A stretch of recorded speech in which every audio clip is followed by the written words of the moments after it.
for us, the GTD system establishes an architect of vocabulary about how to talk about work. Mm.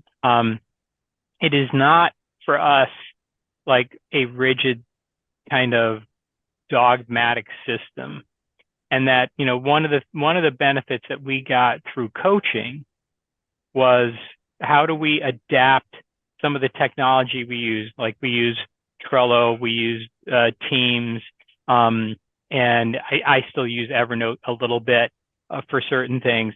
But what we got from the coaching was how to map who we are in the system and be able to pull from the system that vocabulary and the rhythm.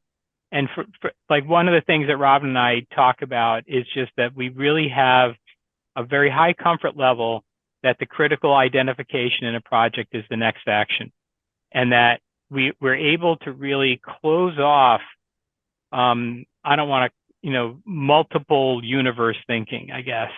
We just trust the process that the next action will lead to whatever the next action after that is, as opposed to having to think about every possibility.